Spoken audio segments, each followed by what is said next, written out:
Today I'm going to bring you a Carter single action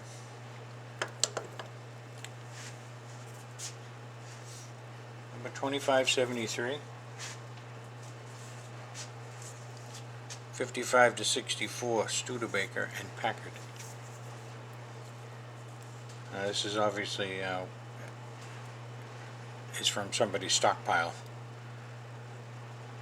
and it looks like it might have trouble getting at least 2 of these screws, if not 3. But I'll show you what I go through to get these out. There's a couple of interesting things on these. When Carter put these pins in, it was a press fit, so I'm going to have to drive it out through here. But anyway, it's pretty difficult to grab this in a vise. We don't want to grab it here for fear of breaking it, and it wouldn't really sit right in the past. Before I did what I'm going to show you in a second, I've broken a couple of these ears off, and that isn't a good thing. So what I did was, and as soon as I get my hands on it I'll show you. Okay, I found it. I made this plate. It fits a couple of different pumps. Mostly these Carter 2573s, and there's another one that it fits also that uses the cross bolt pattern. Instead of this way here, it sits at an angle. Anyway, what we're going to do is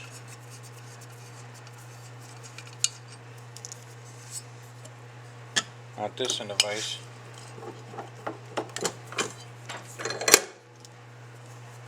and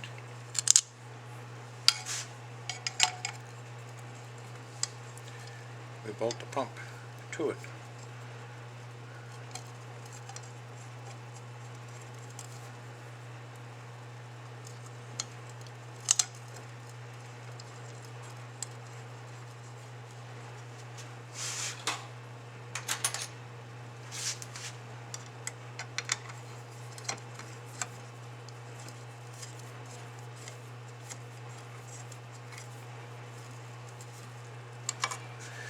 Now, if you have one of these pumps,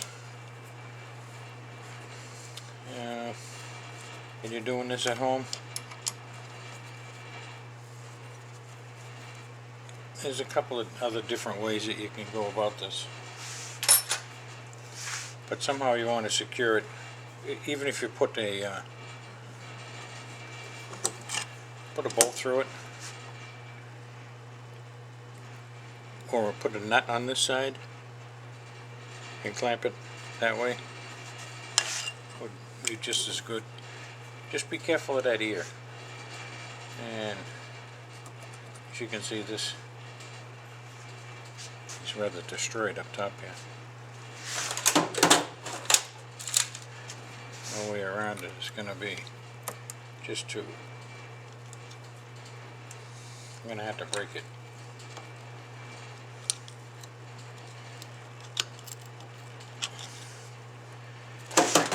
Yeah, there's no way I'm going to get that out of there.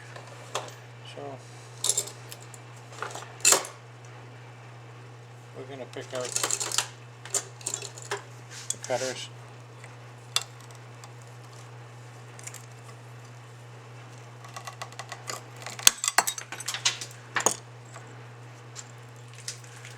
The bowl is still good.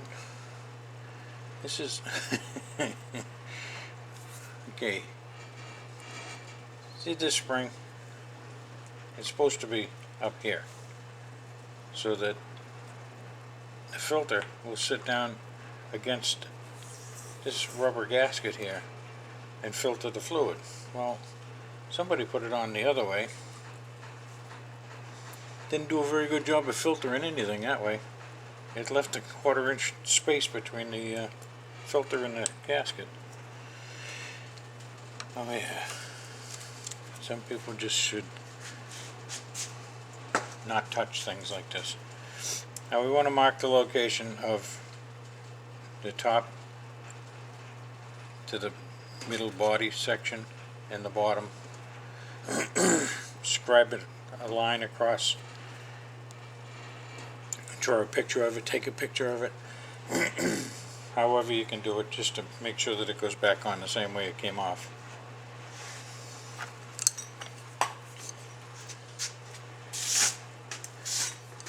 We want to get these fittings out of the way, if they'll come out of there.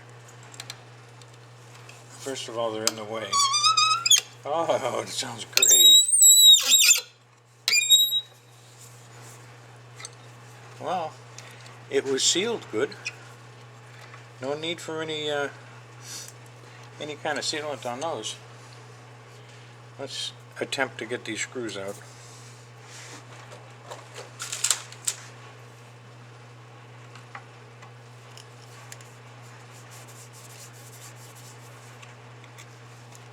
This is one of the ones I was a little concerned about. Looks like it's gonna make it.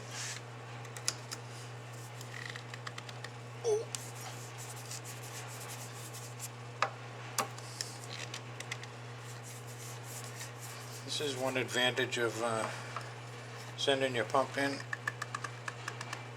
to be rebuilt, is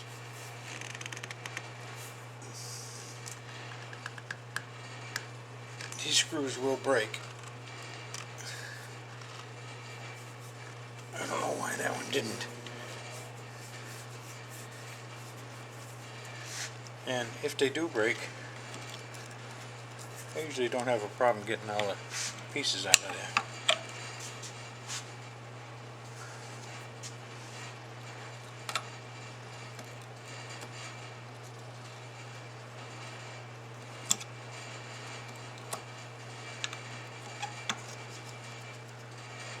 I don't think this one's going to make it. No. The rest of these will come out. This one here I'm going to have to cut in half. If you happen to come across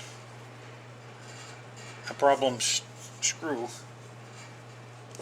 the way I handle it, which I come across this quite often, is people will see it rusty. I'm not going to break it. Let them break it.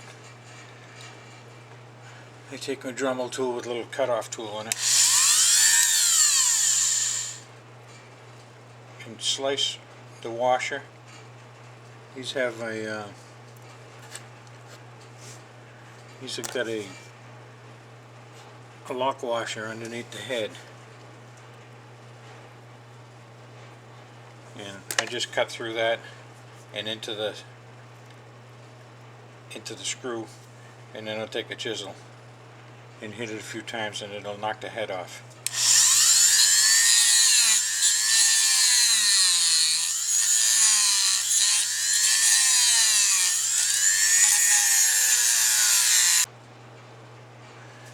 Okay, I'm about halfway through that right now.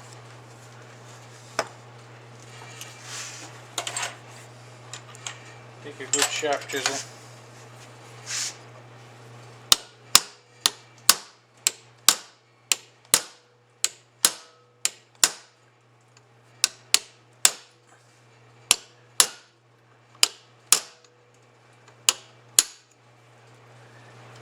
Knock the head off it. Don't forget the lock washer.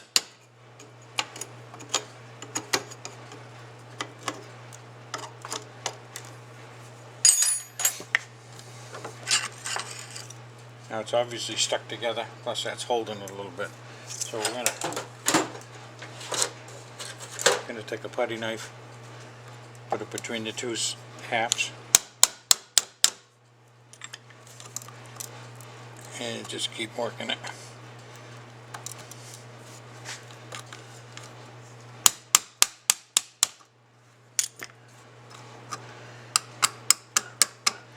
That'll give you access to these two screws. Here's the two valves, and none of this looks any good. like I said, I'm sure it's been sitting in somebody's collection, probably outside. It's another good one. There's these two screws are rusted in there solid. So we're going to concentrate on getting this diaphragm out first. Now, in order to get the diaphragm out, we've got to knock out that soft plug. Is we got to get the arm out. In order to get the arm out, we got to get the pin out.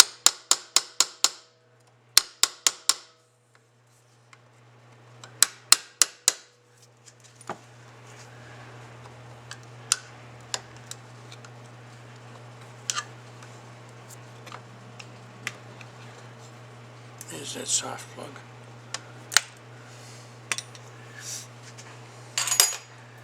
Now we got a spring we're going to get out of the way.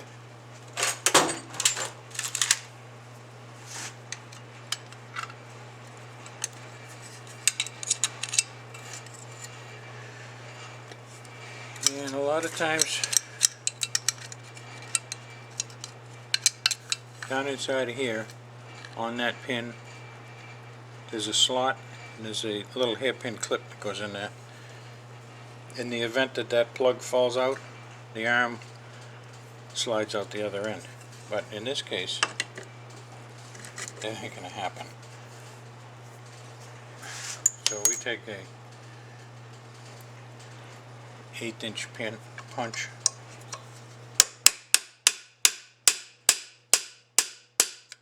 and something stronger than that.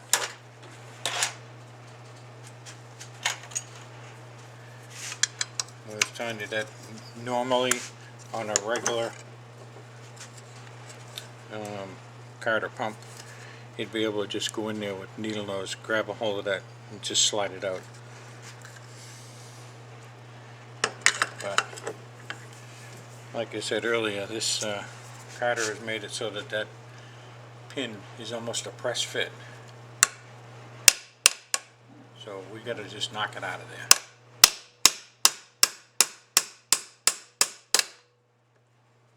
There's a few different ways to go about it.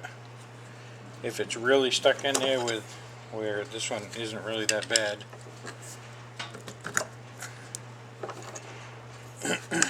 you can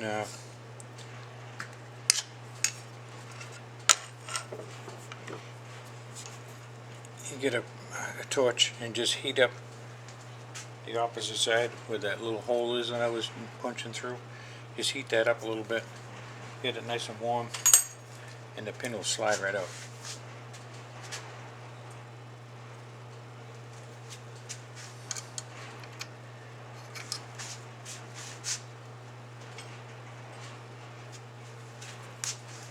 Now, doing this enough times, I've made a quite a collection of little push parts.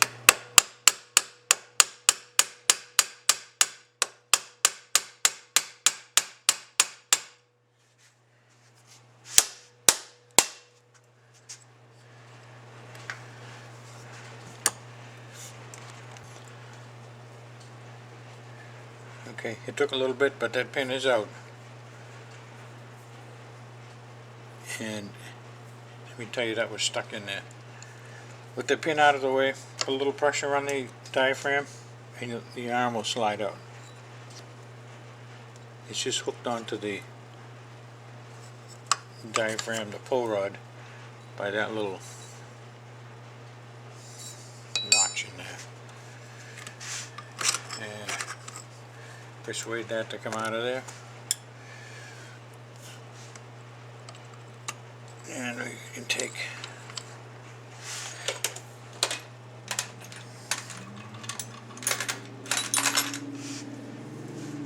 now that everything's out of there and it's stripped down to its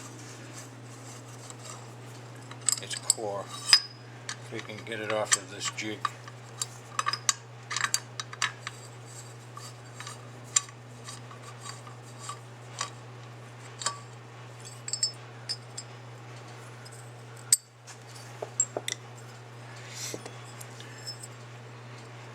can take care of this after this is all bead blasted.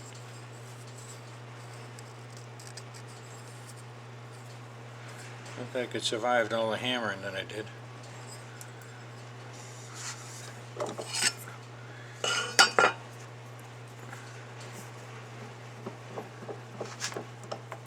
Now, in order to get this,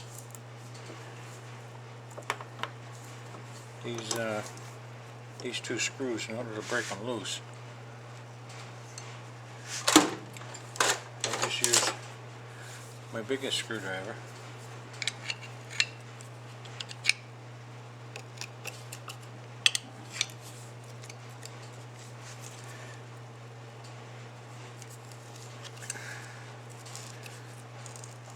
Surprisingly. Oops. I think this is probably going to break.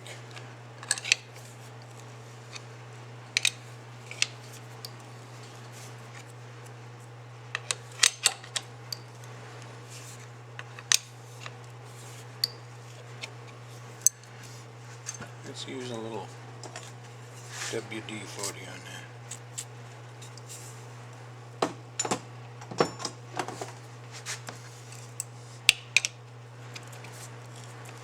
Get it down in the threads.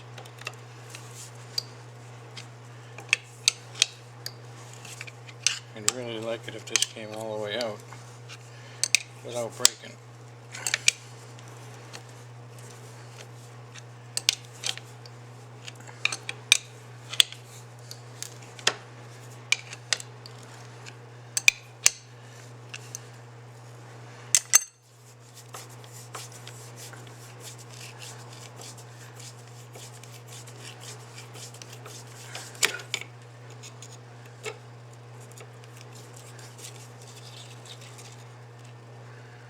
You can see it was held in there pretty good. Will we have the same luck with this side?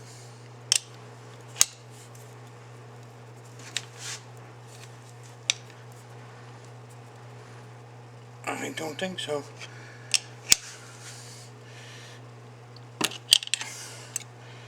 No, it ain't gonna happen. So I'm gonna have to drill that, and then we can take the rest of it out. This is one of those instances where you have to work at it. Yeah, drilled it out. What I did was just drilled the head off of it. Put a putty knife in between these two pieces and separate them. That gives you access to the other half of the valves and this pulsated diaphragm. That's no good. Now, most of the time I can go in here with the propane torch, heat this casting up, and grab that what's left of that bolt with a pair of vice grips and can work it out. And I don't know if it's going to happen with this, but we're going to let it take a run through the bead blaster so I can get a better look at it, and then we'll go after it. We got to knock these valves out. You can take your 1/8 inch punch, and if you look real close, you'll see right in the center of this, it's the center of that.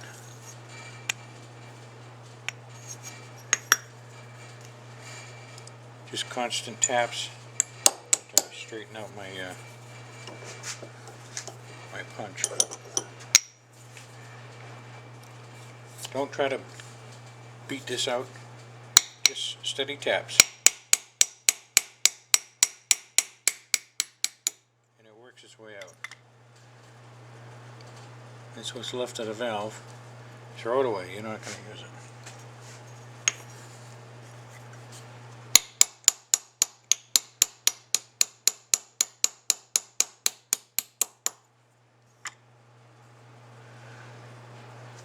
So all this stuff is no good. This is where the valve sits, right on that area. and right in that area. Just to give you an idea of what happens to this stuff when it sits around for a while. It doesn't have any fuel in there, nothing to lubricate it. Well, we're going to go to the feed blasting tank, clean everything up, clear coat it, make sure I can get those broken studs out of there. I'll bring you back for that. Okay, everything's all repaired. The stud came out, a broken stud. This one here also came out, a little bit of heat, and it worked its way out. All the surfaces are flat.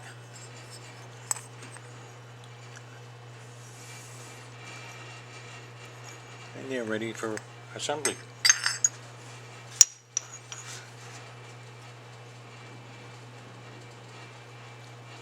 Our valves consist of 3 pieces: a rivet, conical spring, and the valve plate.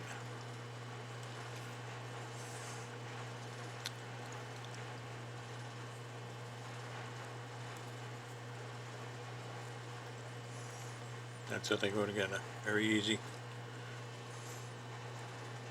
Put it down inside, line it up with the hole.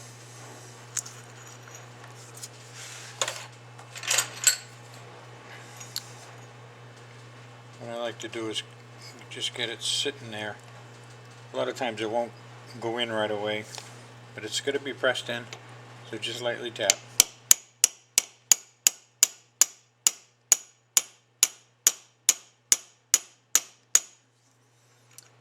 You want it to come through the other side about 1/16 of an inch.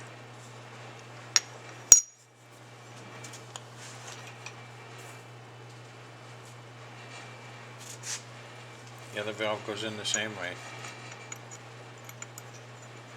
Just make sure there's no any debris or anything where this valve's going to sit.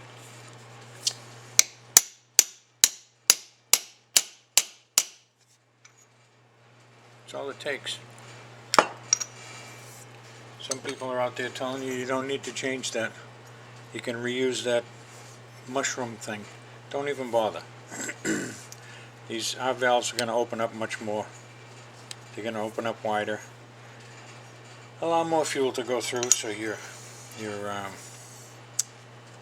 fuel flow is going to be higher.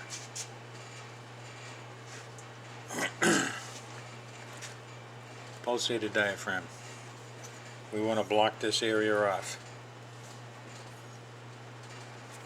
We want fuel to come up through, come into this section, and go out to the carburetor. If you put it on this way, you'll know it, because the pump won't do anything. Look for your indexing marks.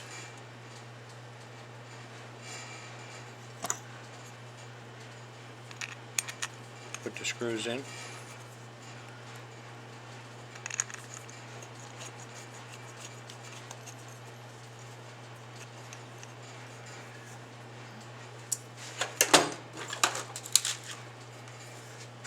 And tighten them up.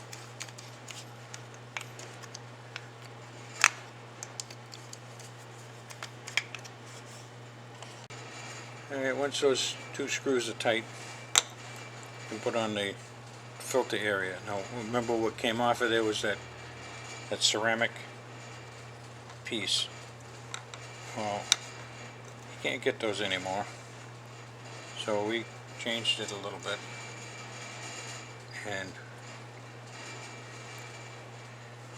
we come up with this deal.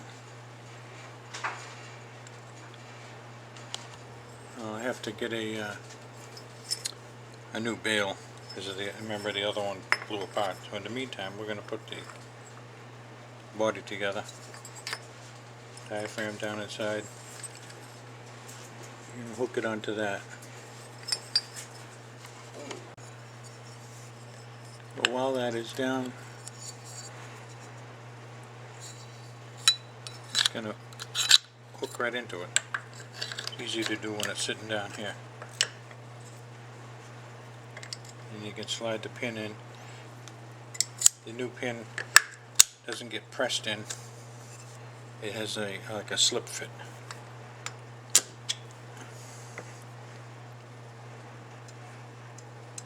Put your soft plug in. One good whack will knock it in there. Or 4 good whacks with the spring. And if you want, you'll get in a kit, you'll get a new clip. You can put that in there if you want. I don't bother with it. It's just not going anywhere. Put the spring on. Got to put it back in my little jig. Now with the pump all mounted in a jig, we're going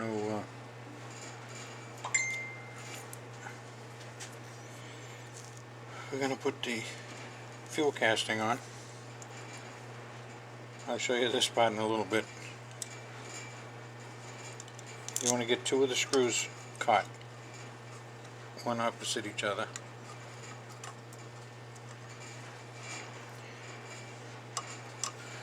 Put them through the diaphragm, the hole in the diaphragm, and then into the casting.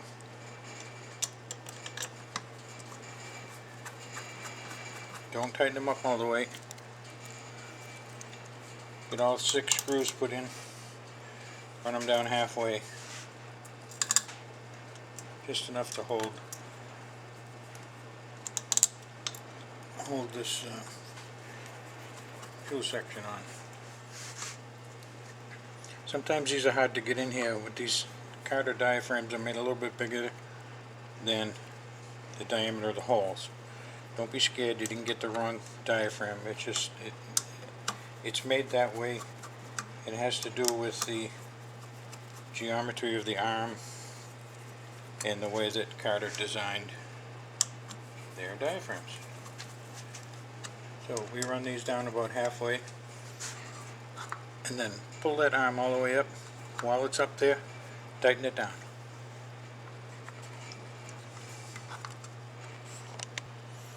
Once you get all those screws tight,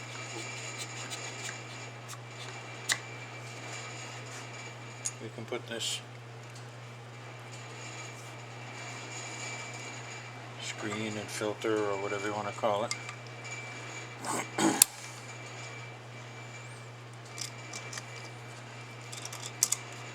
on the bail and the bowl.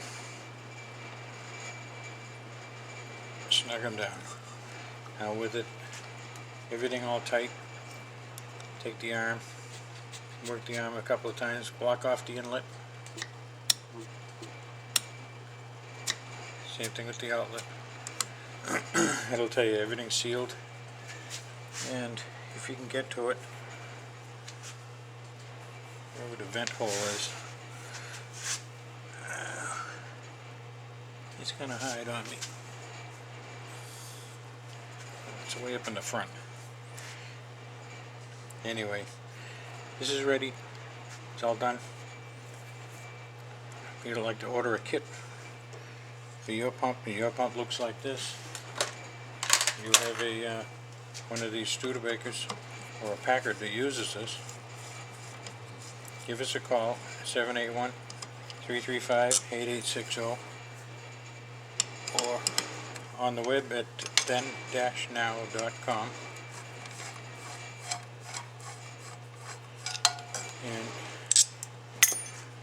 what you want to do is find a number on this little flange here. Right in here it says 2573. There's a couple of letters after it. Usually it'll say 2573S or SA or M2573S. You can also go by the give whoever answers the phone this casting number, but you're going to need that number, as this casting number just goes to this body. It doesn't cover any of this part. So give us a call, and if you liked it, click on the little like button. If you haven't done it already, subscribe, and you'll get a notification that any other videos I put up. Any comments, leave it down below. And that just about does it. Thanks for watching, and be safe.